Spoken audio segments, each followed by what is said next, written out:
Episode की शुरुआत में हम देखते हैं कि चेंगवन बाहर बैठकर रो रही थी और याओ यहाँ पर डैड को फोन पर बताता है कि मॉम ठीक है और वो उनके साथ है। तो डैड उसे बोलते हैं कि अभी हमारे लिए सबसे इम्पोर्टेंट टास्क ये है कि तुम लोगों को मॉम को यहाँ पर वापस लेकर आना है ताकि हम लोग हॉस्पिटल में अच्छे से उनका चेकअप करवा सके और उनके कैंसर का ट्रीटमेंट शुरू हो सके। फोन रखकर फिर वो यहाँ पर चेंगवन को चुप करवाने की कोशिश करता है, पर चेंगवन बोलती है कि अभी तो सब कुछ इतना सही चल रहा था और आखिर मॉम को ये कैंसर कैसे हो गया।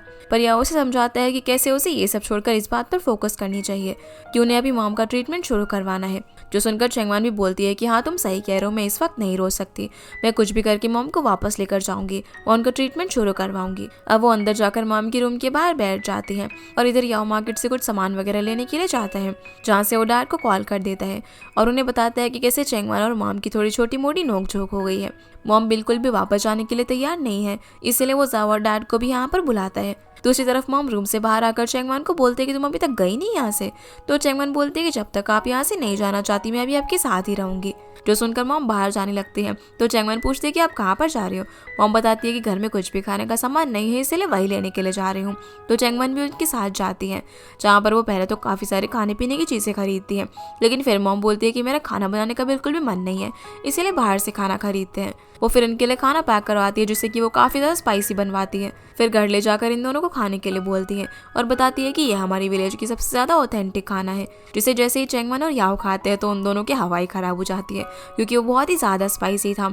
जो देखकर मॉम बोलती है कि क्या वो ये खाना तुम्हें पसंद नहीं आया, इसलिए तुम हम लोग वापस चले जाओ। जो सुनकर चेंगवन बोलती है कि नहीं मुझे तो बहुत ही पसंद आया है। पर बेचारा याओ इन दोनों के बीच में फंस गया था। उसी वक्त उसे डैड का कॉल आ जाता है, इसलिए वो उनसे बात करने के लिए बाहर जाता है। तभी उसे वो लोग रास्ते में मिल जाते हैं, जहाँ पर वो उन्हें बताता है कि कैसे मॉम वापस जाने के लिए तैयार नहीं है, इसीलिए वो डैड को उनसे आराम से बात करने के लिए बोलता है और खुद बाहर चले जाता है कुछ सामान लेने के लिए। इधर मॉम चेंगवन को बोलते हैं कि तुम्हें खुद को फोर्स करने की जरूरत नहीं है ये सब खाने के लिए, पर चेंगवन बोलती है कि आपकी ये सारी ट्रिक ना मुझ पर नहीं चलेगी, मुझे अपना करियर वगैरह आप कुछ भी नहीं चाहिए, जब तक आप यहाँ पर हो तब तक मैं भी यहीं पर रहूँगी और आराम से टाइम वेस्ट करते हैं।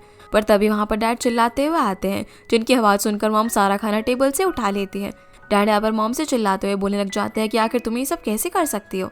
तो जाओ ने यहाँ पर मॉम से आराम से बात करने के लिए बोलता है, पर डैड बोलते हैं कि ये ओल्ड वुमन मुझे अकेला छोड़ना चाहती है, ऐसे मोमेंट में मैं भला काम कैसे रह सकता हूँ। वो मॉम को बोलते हैं कि कैसे तुमने बच्चों को इतना ज़्यादा परेशान कर दिया है, वो बेचारे सब कुछ अपना छोड़ छाड़ कर यहाँ पर तुम्हें लेने के लिए आए हैं। तो मॉम कहती है कि मैंने थोड़ी ना कहा था इन्हें यहाँ पर आने के लिए। जो सुनकर डैड बोलते हैं कि तुम कान खोल कर सुन लो, मैं तुम्हें यहाँ पर ले जाने के लिए आया हूँ और हम लोग वापस जाकर तुम्हारा ट्रीटमेंट करवाएंगे। इतने सालों तक मैं तुम्हारे साथ रहा, ऐसा नहीं है कि मैं तुमसे डरता हूँ, बल्कि मैं ज़्यादा इसीलिए कुछ नहीं बोलता था क्योंकि अगर मैं भी तुम्हारी तरह बिहेव करता तो ये फैमिली कब की टूट कर बिखर चुकी होती, और अगर तुम यहाँ से नहीं गई ना हमारे साथ तो मैं तुम्हें डिवोर्स दे दूंगा। जो सुनकर सभी लोग हैरान हो जाते हैं कि आखिर डैड ने क्या बोल दिया, पर मॉम डिवोर्स लेने के लिए बोलकर अपने रूम में चली जाती है। जो सुनकर चेंगवन डैड को बोलती है कि डैड आप ये कैसी बातें कर रहे हो इस वक्त में।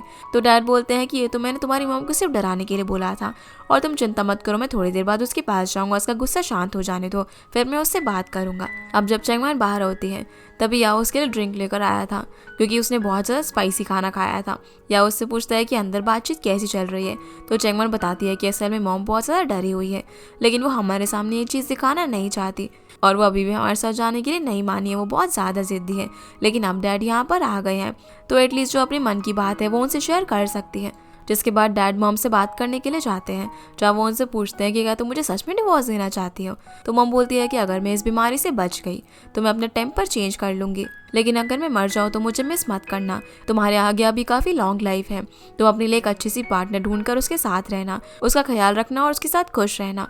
जो सुनकर डैड बोलते हैं कि तुम कैसी बातें कर रही हो, मेरी बात कान खोल के सुन लो कि मैं सिर्फ तुम्हारे लिए बना हूँ इस लाइफ में और हेल्थ के अंदर भी, और सेम तुम भी मेरे लिए हो। पर मॉम रोते हुए बोलने लग जाती है कि कैंसर कोई मजाक नहीं है, पता नहीं ठीक हो भी पाएगा कि नहीं, और अगर तुम्हें मेरे साथ रहना है तो रुक सकते हो। जो सुनकर डैड बोलते हैं कि ठीक है, मैं अभी याओ को रिजाइन दे देता हूँ और अब से मैं सिर्फ तुम्हारे साथ रहूंगा और तुम्हारा ख्याल रखूंगा। अब मॉम के सोने के बाद डैड बाहर जाकर स्मोक करने लग जाते हैं। जो देखकर चेंगवन उनके पास आती है और उन्हें स्मोक करने से मना करती है तो वो सिगरेट फेंक देते हैं। फिर वो चैंगवान से पूछता है कि तुम्हारी मॉम तुम्हें इतनी ज़्यादा स्पाइसी खाना खिला रही थी, तुम्हें कितनी तकलीफ हुई होगी ना। पर चैंगवान बोलती है कि नहीं नहीं, ऐसा कुछ नहीं है। जो सुनकर डैड बोलता है कि तुम भी एकदम अपनी मॉम की तरह हो, कभी भी अपनी वीकनेस नहीं दिखाती हो, कुछ भी होता है ना तो सब कुछ अपने आप ही हैंडल करने की कोशिश करती हो। फिर वो कहते हैं लेकिन एक चीज़ का मुझे बहुत ही ज़्यादा रिग्रेट है। जब भी कभी तुम्हारी मॉम और मैं बात किया करते थे कि अगर हमें कभी कैंसर होगा तो हम लोग ट्रीटमेंट नहीं कराएंगे, क्योंकि हम लोग ये रेडिएशन और कीमोथेरेपी वगैरह से सफ़र नहीं करना चाहते। पर मैंने उस वक्त की बात कही थी जब हम काफ़ी ज़्यादा बूढ़े हो जाएंगे। मुझे नहीं पता था कि तुम्हारी मॉम मेरी बात को इतना ज़्यादा सीरियसली ले लेगी। आगे वो बोलता है कि तुम्हारी मॉम ने मुझे 30 साल तक टॉलरेट किया है और मैं उसे कभी भी अच्छी लाइफ नहीं दे पाया, लेकिन अब जब तुम बच्चे सक्सेसफुल हुए और हमारी ज़िंदगी में अच्छा टाइम आया तब तुम्हारी मॉम बीमार पड़ गई। उनकी किस्मत बहुत ही ज़्यादा ख़राब है। ये बोलकर वो रोने लग जाते हैं और काफ़ी अपसेट होते हैं। पर चैंगवान उन्हें अपसेट होने से मना करती है। वो उन्हें बोलती है कि अगर मॉम अभी यहाँ से नहीं जाना चाहती है तो कोई बात नहीं, अगले हफ्ते मैंने एक बहुत ही अच्छी डॉक्टर से अपॉइंटमेंट बुक की है, तो एक हफ्ते में हम उन्हें मनाने की कोशिश करेंगे और अगर वो नहीं मानी तो हम कुछ भी करके उन्हें यहाँ से लेकर जाएंगे उनका ट्रीटमेंट करवाने के लिए, क्योंकि अभी उनकी कंडीशन बहुत ज़्यादा बुरी नहीं है। जिसकी इस बात पर डैड भी एग्री करते हैं। अगली सुबह चैंगवान मॉम के पास जाती है और उन्हें बोलती है कि अगर आप यहाँ से नहीं जाना चाहती तो अब मैं भी आपको फोर्स नहीं करूँगी और आपके डिसीजन की रिस्पेक्ट करूँगी। मैंने इस बार में कल काफ़ी सोचा, मैं और याओ काम में इतना ज़्यादा बिजी रहते हैं कि अपने लिए ज़रा सा भी टाइम नहीं है, इसीलिए अब हम लोग भी यहाँ पर कुछ दिन रहेंगे, क्योंकि यहाँ का एनवायरनमेंट कितना ज़्यादा अच्छा है। हम लोग इसे एक लॉन्ग वेकेशन कंसिडर करेंगे और हम आसपास के होटल भी देख सकते हैं। इस पर मॉम बोलती है कि तुम्हारा काम कौन संभालेगा। तो चैंगवान बोलती है कि शांगली होटल को संभालने के लिए मैनेजर क्यों है और याओ के पास काम संभालने के लिए डोंग है, तो इसलिए आप चिंता मत करो। फिर वो उन्हें रूम से बाहर लेकर जाती है, जहाँ पर मॉम देखती है कि सभी लोग पूरे घर की साफ सफाई कर रहे थे, क्योंकि अब वो सभी लोग उनके साथ यहाँ पर थोड़ा टाइम रहने वाले थे। अब जब मॉम किचन के अंदर खाना बना रही थी तभी डैड आकर उन्हें रोकने लग जाते हैं और बोलते हैं कि तुम ये सब क्यों कर रहे हो, तुम आराम करो ना। पर मॉम उन्हें बोलती है कि मैंने तुमसे कहा था ना सभी बच्चों को वापस भेजने के लिए, उन लोगों का कितना ज़्यादा काम है और वो सब कुछ छोड़ छाड़ के मेरे लिए यहाँ पर बैठे हुए हैं। मैंने सोचा था कि मैं तो अपने विलेज में जाकर आराम से रहूँगी और बच्चों को बिल्कुल भी परेशान नहीं करूँगी अपनी बीमारी की वजह से, लेकिन वो सब तो अपना काम वगैरह छोड़कर यहीं पर आ गए। इस पर डैड बोलते हैं कि अरे मैंने उन्हें समझाया, लेकिन वो लोग भी बेचारे काम में इतना ज़्यादा बिजी रहते हैं, उन्हें रिलैक्स करने का टाइम ही नहीं मिलता, इसलिए वो लोग इस टाइम को एज अ वेकेशन मनाना चाहते हैं और तुम इतने ज़्यादा उनके बारे में चिंता मत करो। तभी वहाँ पर साहब मॉम से बात करने के लिए आ जाता है, जो बताता है कि वो एक नया केस हैंडल कर रहा है जिसका ट्रायल कल से शुरू होने वाला है, इसीलिए उसे आज वापस जाना होगा। तो मॉम उसे वापस जाने के लिए बोल देती है। जाने से पहले मॉम उसे बोलती है कि तुम काफ़ी बड़े हो गए, तुम्हारी गर्लफ्रेंड भी है और अब तो तुम काफ़ी बिजी भी रहने लगे हो, मुझे तुम्हें कभी सॉरी कहने का मौका ही नहीं मिल पाया। जो सुनकर याओ कहता है कि मॉम आप मुझे सॉरी क्यों बोल रहे हो। तो मॉम उसे बताती है कि कैसे जब चैंगवान पैदा हुई थी तब वो बहुत ही ज़्यादा बीमार रहती थी। एक बार वो काफ़ी लंबे टाइम तक बीमार रही थी, जिस वजह से मुझे काफ़ी बेकार फीलिंग आ रही थी कि कहीं उसे कुछ हो ना जाए। उस वक्त मैंने सोचा कि मुझे एक और बेबी कर लेना चाहिए और इसी वजह से तुम पैदा हुए, पर तुम हमारी फैमिली में एक ब्लेसिंग की तरह आए। तुम्हारे आते ही चैंगवान की तबीयत भी ठीक होने लग गई, पर तुम 2 बच्चों को संभालना तुम्हारे डैड और मेरे लिए काफ़ी ज़्यादा मुश्किल हो रहा था, इसलिए मैंने तुम्हें ग्रैंडमा के पास रहने के लिए भेज दिया। मैं तुम्हारे चाइल्डहुड में तुम्हारे साथ नहीं थी, जिस बात का मुझे आज भी गिल्ट है। पर जाओ ने कहता है कि आप इस बात की चिंता मत करो, क्योंकि मैंने आपको ब्लेम करना बहुत ही पहले छोड़ दिया था। अब तो मैं सिर्फ ये चाहता हूँ कि आप हेल्दी होकर हमारे साथ रहो, जिससे मैं बहुत ही ज़्यादा खुश होऊंगा। दोनों फिर यहाँ पर इमोशनल होकर एक दूसरे को गले लगा लेते हैं। शाम को हम डैड को याओ के साथ देखते हैं, जहाँ पर वो उसे बताते हैं कि कैसे उसके यहाँ पर होने से वो लोग और चैंगवान बहुत ही ज़्यादा रिलीफ फील कर रहे हैं। पर मॉम और डैड को ये भी चिंता थी कि वो उनकी वजह से अपना काम छोड़ कर आया हुआ है, लेकिन याओ ने बोलता है कि आप लोग ऐसा मत सोचो, हम लोग फैमिली तो है ना, और काम के जैसे फैमिली भी बहुत ही ज़्यादा इंपॉर्टेंट है। वैसे भी मैं और चैंगवान यहाँ पर एक होटल खोलने के लिए सोच रहे हैं, इसके लिए कल हम उसके लिए जगह देखने के लिए जाएंगे, तो हम आप दोनों को भी साथ में लेकर चलेंगे। इस पर डैड कहते हैं कि हाँ ये बहुत ही अच्छा आइडिया है। अगली सुबह जब ये सभी लोग साथ में ब्रेकफास्ट कर रहे थे तभी डैड मॉम को बताते हैं कि चैंगवान और याओ यहाँ पर एक होटल खोलना चाहते हैं और तुमसे अच्छा इस विलेज को कौन जानता है, तो चलो हम लोगों को बाहर घुमाने के लिए चलो, ताकि वो लोग एक अच्छी सी जगह ढूंढ सके अपने होटल के लिए। जब उनके काफ़ी इंसिस्ट करने पर मॉम मान जाती है और फिर उन्हें बाहर विलेज में लेकर जाती है घुमाने के लिए। रास्ते में उन्हें उनकी एक पुरानी फ्रेंड मिल जाती है, जिनसे मिलकर वो काफ़ी ज़्यादा खुश हो जाती है, और क्योंकि उन आंटी की डक खो गई थी तो चैंगवान और याओ मिलकर उसे पकड़ते हैं, जो देखकर मॉम खुश हो जाती है और उन्हें देखकर चैंगवान भी काफ़ी ज़्यादा खुश थी। वो याओ से बोलती है कि अब मुझे पता चला कि मेरी मॉम वापस क्यों आना चाहती थी, क्योंकि यहाँ पर उनका बचपन बीता है और यहाँ पर आकर वो एक तरीके से अपने पुराने वाले टाइम को जी पा रही हैं, जबकि शंघाई में हमेशा उन्हें अपनी प्रेस्टीज वगैरह दिखानी पड़ती थी और यहाँ तक कि उनका जो डांसिंग ग्रुप ग्रुप था उसमें उन्हें लीड डांसिंग स्पॉट के लिए भी फाइट करना पड़ता था, लेकिन यहाँ पर ऐसा कुछ भी नहीं है। तभी मॉम इन लोगों को आवाज़ लगाती है एक फैमिली फ़ोटो खिंचवाने के लिए और सभी लोग साथ में काफ़ी खुश होकर फ़ोटो खिंचवाते हैं।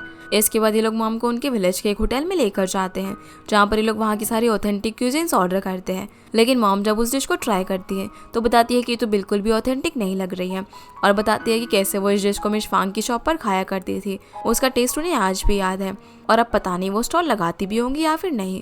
शायद अब वो उनके हाथों की बनी डिश को कभी भी नहीं खा पाएंगी।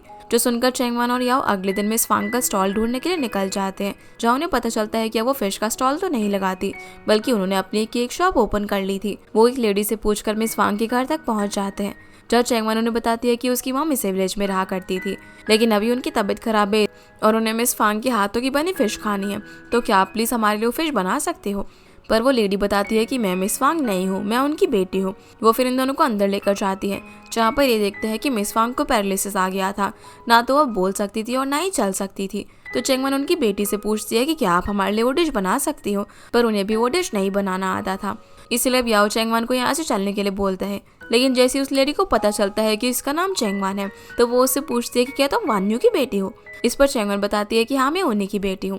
ये सुनकर वो उसे बैठने के लिए बोलती है और बताती है कि एक बार मेरी मॉम ने मुझे बहुत ज़्यादा मारा था क्योंकि मैं उनके काफ़ी बोलने पर भी डिश बनाना नहीं सीख रही थी, जिस वजह से मैं बाहर जाकर रोने लगी, जहाँ मेरे बगल में आकर एक लड़की भी बहुत ज़ोर ज़ोर से रो रही थी और वो तुम्हारी मॉम थी।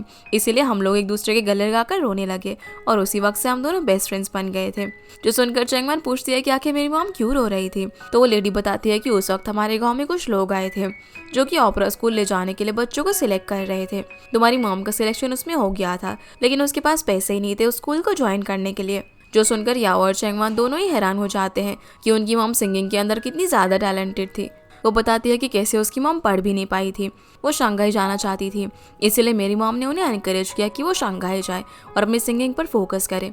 तुम्हारी मॉम बहुत ही ब्रेव थी जो कि अकेले ही शंघाई चली गई और पूछती है कि आखिर तुम्हारी मॉम को हुआ क्या है। तो चैंगमान बताती है कि कुछ नहीं, वो थोड़ी सी बीमार है और वो रेस्ट करने के बाद जल्दी ही ठीक हो जाएंगी। जो सुनकर मॉम की फ्रेंड बोलती है कि अगर मुझे वो फिश बनानी आती तो मैं ज़रूर तुम्हारी मदद कर पाती। ये सुनकर चैंगमान को आइडिया आता है और वो सोचती है कि वो मिस फांग से इस डिश को बनाना सीख लेगी। जिसके बाद वो अगले दिन आकर मिस फांग से वो डिश सीखने लग जाती है, जहाँ आग जलाते जलाते बेचारे याओ की हालत खराब हो गई थी। पर चैंगमान काफ़ी अच्छे से मेहनत करने के बाद उसकी डिश को एकदम परफेक्टली बनाना सीख लेती है। मॉम की फ्रेंड यहाँ पर उसे उसकी मॉम की पुरानी फोटोज़ भी दिखाती है, जिन्हें देखकर चैंगमान हैरान हो जाती है कि ये मेरी मॉम है। वो आंटी बताती है कि कैसे तुम्हारी मॉम बहुत ज़्यादा खूबसूरत हुआ करती थी, वो इतना अच्छा गाना गाती थी और ओपेरा के अंदर काफ़ी अच्छे रोल करती थी। उन्हें देखने के लिए दूर दूर से यंग लड़के वहाँ पर आते थे। जो सब सुनकर चैंगमान हैरान हो जाती है। फिर जब वो याओ के साथ यहाँ से जा रही थी तो वो उसे थैंक्स बोलती है कि वो उसकी इतनी मदद कर रहा है उसकी फैमिली को प्रोटेक्ट करने में। तो याओ बोलता है कि तुम्हारी फैमिली, क्या वो मेरी फैमिली नहीं है। जो सुनकर वो हंसने लग जाती है और बोलती है कि तुम्हारी शक्ल तो देखो, अब तो तुम एकदम डाउन टू अर्थ पर्सन हो गए हो। ये सुनकर वो भी हंसने लग जाता है। इसके बाद हम मॉम को देखते हैं जो कि उस जगह पर जाती हैं जहाँ पर विलेज में ओपेरा वगैरह हुआ करते थे और वहाँ पर पुराने टाइम को याद करके थोड़ी सी इमोशनल हो जाती है। तभी वहाँ पर चैंगमान आ जाती है और मॉम से पूछती है कि आप यहाँ पर क्या कर रहे हो। तो मॉम बताती है कि कैसे यहाँ पर ओपेरा हुआ करते थे और वो भी यहाँ पर परफॉर्मेंस दिया करती थी। उस वक्त काफ़ी सारे लोग उन्हें देखने के लिए आते थे, लेकिन अब जो यहाँ के यंग बच्चे हैं वो सभी बाहर चले गए हैं और ना ही कोई ओपेरा देखने वाला बचा है। ये बोलकर वो सैड होकर यहाँ से चली जाती है। घर आने के बाद फिर चैंगमान डैड से बोलने लग जाती है कि मॉम अभी ट्रीटमेंट के लिए मेंटली प्रिपेयर नहीं है। अगर हम उन्हें किसी भी तरीके से वापस लेकर जाए तो शायद इस सबसे बात नहीं बनेगी और हमें कुछ ऐसा करना होगा जिससे हम उनकी लाइफ में कॉन्फिडेंस ला सके और उन्हें जीने की एक होप दे सके। वो उन्हें बताती है कि कैसे जब मॉम यंग थी तो उन्हें ओपेरा में सिंग करना बहुत ही ज़्यादा अच्छा लगता था। जो सुनकर डैड बताते हैं कि कैसे जब तुम्हारी मॉम और मैं डेट किया करते थे तब वो भी मुझे ओपेरा देखने चलने के लिए बोलती थी। चैंगमान बोलती है कि अगर हम किसी तरीके से उनके बचपन के सपना पूरा होने में मदद करें तो शायद ये उनके लिए टर्निंग पॉइंट हो सकता है, उससे उनकी लाइफ में कॉन्फिडेंस आए। जिसकी इस बात पर डैड भी एग्री करते हैं और वो जो भी करेगी उसमें उसका साथ देने के लिए मान जाते हैं। अगले दिन अब चैंगमान मॉम को मिस फांग की तरह फिश बनाकर खिलाती है। अब जब वो मॉम से पूछती है कि कैसी बनी है तो मॉम कुछ भी जवाब नहीं देती, जो देखकर याओ उन्हें बताने लग जाता है कि चैंगमान ने आपके लिए खास ये डिश मिस फांग से बनाना सीखा है। पर मॉम फिर भी कोई जवाब नहीं देती, तो उसे लगता है कि मॉम को ये डिश पसंद नहीं आए, इसलिए वो प्लेट उठाने वाली होती है, लेकिन मॉम उसे रोक देती है। वो यहाँ पर काफ़ी ज़्यादा इमोशनल हो जाती है कि चैंगमान उनके लिए कितने ज़्यादा एफर्ट्स कर रही थी। वो उसे बताती है कि ये डिश बहुत ही ज़्यादा अच्छी बनी है, एकदम वैसी जैसी वो बचपन में खाया करती थी। ये बोलकर वो पूरा खाने लग जाती है, जिन्हें इस तरीके से देखकर चैंगमान चेंगवान को काफ़ी खुशी मिलती है। इसके बाद पूरे विलेज में अनाउंसमेंट किया जाता है कि आज शाम को एक परफॉर्मेंस होने वाली है, इसलिए सभी लोगों को इकट्ठा होना होगा। तो मॉम डैड भी उस परफॉर्मेंस को देखने के लिए जाते हैं, जहाँ पर मॉम जाओ को देखकर हैरान हो जाती है और पूछते है कि तुम यहाँ पर क्या कर रहे हो। तो बोलता है कि मैंने आपको बोला था ना, मेरा काम खत्म होते ही मैं वापस आ जाऊँगा, इसीलिए मैं आ गया। तभी पर्दे के पीछे से आवाज़ आना शुरू होती है और यहाँ पर चेंगवान और याओ मॉम की स्टोरी नरेट करते हैं, जो देखकर मॉम पहचान जाती है कि ये चेंगवान और याओ है। जहाँ पर ये लोग बताते हैं कि कैसे एक यंग और ब्यूटीफुल लड़की हुआ करती थी, जिसके पास ओपेरा सिंगिंग का बहुत ही अच्छा टैलेंट था। एक बार गांव के अंदर कुछ लोग आए जिन्होंने अपने स्कूल ले जाने के लिए उसे सिलेक्ट भी कर लिया था, लेकिन उसके पास पैसे नहीं थे वहाँ पर जाने के, इसलिए वो अपना होम टाउन छोड़कर शहर में चली गई, जहाँ पर उसकी शादी हो गई और 2 बच्चे भी हुए। उसने अपनी फैमिली को बहुत ही अच्छे से प्रोटेक्ट किया, लेकिन उसका जो सपना था ओपेरा सिंगिंग का, वो उसके दिल में ही रह गया। अब वो ओल्ड हो गई, लेकिन वो अभी भी अपने सपने को नहीं भूली है, जो सुनकर डैड और मॉम समझ जाते हैं कि उन्हीं की स्टोरी है। चेंगवान और याओ मॉम के पास जाते हैं, जहाँ चेंगवान उनसे बोलती है कि मॉम, मुझे पता है कि आपका हमेशा से ही सपना था ओपेरा सिंगिंग का। मैं नहीं चाहती कि आपकी लाइफ में कोई रिग्रेट रहे, इसीलिए आज मैंने सारी तैयारी की हुई है और आप आज स्टेज पर परफॉर्मेंस दो। जाओ भी यहाँ पर उनके लिए बहुत ही सुंदर सी कॉस्ट्यूम लेकर आता है, जो देखकर मॉम काफ़ी ज़्यादा खुश हो जाती है। याओ भी उन्हें बताता है कि कैसे जिन लोगों के साथ वो पहले प्ले किया करती थी, आज उसने उन्हीं लोगों को यहाँ पर बुलाया हुआ है और यहाँ पर जो सभी लोग हैं वो उन्हीं को देखने के लिए आए हुए हैं। डैड भी उन्हें बोलते हैं कि मैं अभी तुम्हें स्टेज पर परफॉर्मेंस देते हुए देखना चाहता हूँ, लेकिन मॉम बोलती है कि नहीं, वो ये सब नहीं कर सकती, क्योंकि उन्हें डर था कि वो ठीक से नहीं कर पाएंगी। पर सभी लोगों ने कॉन्फिडेंट रहने के लिए बोलते हैं। यहाँ पर मॉम की सभी सहेलियाँ भी आई हुई थी, सभी लोगों के साथ साथ वो भी उन्हें परफॉर्मेंस देने के लिए एनकरेज करते हैं, जो देखकर मॉम काफ़ी ज़्यादा इमोशनल हो जाती है। इसके बाद मॉम स्टेज पर परफॉर्मेंस देने लग जाती है, जिन्हें ऐसे देखकर डैड बोलते हैं कि क्या ये सच में मेरी बीवी है। चेंगवान तो उन्हें देखकर काफ़ी ज़्यादा इमोशनल हो रही थी और मॉम के साथ बिताए हुए सारे मोमेंट्स याद करने लग जाती है कि कैसे वो हमेशा उसके साथ रही, और मॉम भी काफ़ी ज़्यादा अच्छी परफॉर्मेंस देती है। इसके बाद ये लोग जैसे ही घर पर आते हैं तो डैड ने यहाँ पर बहुत सारे फायरवर्क्स जलाने की तैयारी कर रही थी, जो सब देखकर मॉम हैरान हो जाती है। डैड बोलते हैं कि तुम हमेशा कंप्लेन करती रहती थी ना कि मैं रोमांटिक नहीं हूँ, देखो ये सब मैंने तुम्हारे लिए किया है। तो मॉम बोलती है कि तुम्हें ये सब करने की क्या ज़रूरत थी, जिस पर डैड जाओ से बोलते हैं कि देखा, मैंने कहा था ना कि तुम्हारी मॉम को ये पसंद नहीं आएगा। पर मॉम बोलती है कि किसने कहा कि मुझे पसंद नहीं आया, जो सुनकर सभी लोग हंसने लग जाते हैं। फिर मॉम यहाँ पर विश करती है कि उनकी फैमिली हमेशा हेल्दी रहे। जॉब यहाँ पर विश करता है कि जब भी उन लोगों के पास टाइम होगा वो हमेशा इस घर में आते रहेंगे, और डैड की भी यही विश होती है। सभी लोग फिर साथ में फायर क्रैकर्स एंजॉय करने लग जाते हैं, जहाँ पर चेंगवान याओ से बोलती है कि मैं इंडिपेंडेंट बनने के लिए घर छोड़कर चली गई थी, लेकिन अब मेरी फैमिली को इतना खुश देखकर मुझे रियलाइज हो रहा है कि फैमिली ही सब कुछ है। तभी याओ से बोलता है कि ये जगह सच में बहुत ही ज़्यादा अच्छी है, तो क्यों ना हम लोग साथ मिलकर यहाँ पर एक होटल स्टैब्लिश करें। तो चेंगवान बोलते हैं कि इतने ब्यूटीफुल मोमेंट में भी तुम्हें काम की बातें याद आ रही है, वैसे तुम्हारा आइडिया तो काफ़ी अच्छा है, और अगर होटल ओपन हुआ ना तो उसकी बॉस मैं रहूँगी। तो याओ बोलता है कि हाँ बिल्कुल, तुम ही उसकी बॉस रहोगी, और फिर वो उसे हक कर लेता है। जिसके बाद अब मॉम भी शंघाई जाकर अपने ट्रीटमेंट करवाने के लिए मान जाती है। रात में अब चेंगवान मॉम के पास सोती है, जहाँ पर वो उन्हें बोलती है कि बचपन में जब भी मुझे डर लगता था तो आप मुझे हमेशा कंफर्ट करने के लिए मेरे पास होती थी, लेकिन अब मैं बड़ी हो गई हूँ तो अब मेरी बारी आपको कंफर्ट करने की, आपको किसी भी चीज़ से डरने की ज़रूरत नहीं है। ये बोलकर वो मॉम को हक कर लेती है। यहाँ से फिर हमें 1 साल बाद का सीन दिखाया जाता है, जहाँ हॉस्पिटल में सभी लोग मॉम का वेट कर रहे थे, क्योंकि वो चेकअप कराने के लिए गई हुई थी। जैसे ही मॉम बाहर आती है तो बेहोश होने की एक्टिंग करने लग जाती है, जिन्हें देखकर सभी लोग काफ़ी वरिड हो गए थे। पर फिर वो बताती है कि वो अब एकदम ठीक है, उनकी सर्जरी एकदम सक्सेसफुल हो गई है और अब उन्हें कोई भी दवाई खाने की ज़रूरत नहीं है, जो सुनकर सभी लोग काफ़ी ज़्यादा खुश हो जाते हैं। जहाँ हमें पता चलता है कि जाओ और माओ ने एक दूसरे से शादी भी कर ली थी, और क्योंकि अब उनकी फैमिली पूरी साथ में थी तो वो लोग डिसाइड करते हैं कि वो लोग मिड ऑटम फेस्टिवल सेलिब्रेट करने के लिए वापस से मॉम के विलेज में जाएंगे।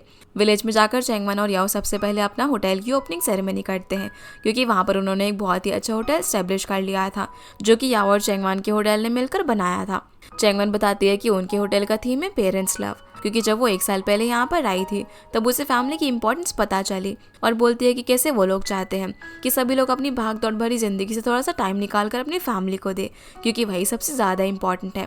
उनकी प्यार और सपोर्ट के बिना हम लोग कुछ भी नहीं है। जिसकी ये बात सुनकर सभी लोग उसके लिए तालियां बजाते हैं। इसके बाद हम चेंगवान और मॉम को साथ में बैठकर बात करता हुआ देखते हैं, जहाँ चेंगवान बताती है कि कैसे यहाँ पर आने के बाद वो मॉम को अच्छे से समझ पाई, और उन्हें बोलती है कि अगर आप मेरे ज़माने में पैदा हुई तो ना तो आप बहुत ही अच्छी सिंगर होती। पर मॉम बोलती है कि मैं जिस भी ज़माने में पैदा हुई, तुम्हारे डैड से शादी करके मैंने तुम जैसे बहुत ही प्यारे प्यारे बच्चे पैदा किए, ये भी मेरे लिए बहुत ही ज़्यादा अच्छा था। और अब मुझे भी समझ में आ गया है कि मुझे तुम्हारी लाइफ में इतनी ज़्यादा इंटरफेयर करने की ज़रूरत नहीं है। पर चैंगवन उन्हें बोलती है कि आप मुझे गलत मत समझना, लेकिन जब मैं छोटी थी तब आपने मेरी बहुत ज़्यादा केयर की। अब मैं बड़ी हो गई हूँ तो मैं भी अपनी फैमिली और खुद की केयर कर सकती हूँ। हम लोग क्लोज रह सकते हैं और खुद पर भी ध्यान दे सकते हैं। जिसकी इस बात पर मॉम भी एग्री करती है और दोनों इमोशनल होकर एक दूसरे को गले लगा लेते हैं। इसके बाद हम पूरी फैमिली को साथ में डिनर एंजॉय करता हुआ देखते हैं, जहाँ याओ मॉम के लिए विश करता है कि उनकी हेल्थ अच्छी रहे, तो मॉम भी उन्होंने के लिए विश करती है कि वो अपने करियर में बहुत ज़्यादा आगे जाए।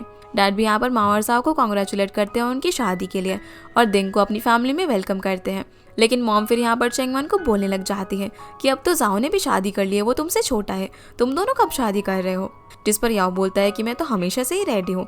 अब क्योंकि चैंगवन पर बात आती है इसे लोग टॉपिक चेंज करने की कोशिश करती है, जो देखकर मॉम बोलती है कि हाँ ठीक है तुम बात पलटने की कोशिश मत करो, मैं तुम्हारे मैटर में अब इंटरफेयर नहीं करूंगी क्योंकि मुझे भी ओपरा के अंदर लीड रोल मिल गया है, मैं उस सब के अंदर बिजी हूँ। माँ यहाँ पर याओ से बोलती है कि जब भी तुम चैंगवन को प्रपोज करो ना तो रिंग मुझसे लेने के लिए आना, जो सुनकर सभी लोग हंसने लग जाते हैं और साथ में बहुत ही खुश होकर फेस्टिवल को एंजॉय करते हैं। इसी हैप्पी एंडिंग के साथ ये ड्रामा यहीं पर ख़त्म हो जाता है। तो गाइज ये थी आज की वीडियो एंड आई होप आप लोगों को ये ड्रामा बहुत ज़्यादा पसंद आया होगा। तो ऐसी और वीडियोज़ को देखने के लिए हमारे चैनल को ज़रूर से सब्सक्राइब कर दीजिएगा। आपसे मिलते हैं अगली वीडियो में, तब तक के लिए गुड बाय।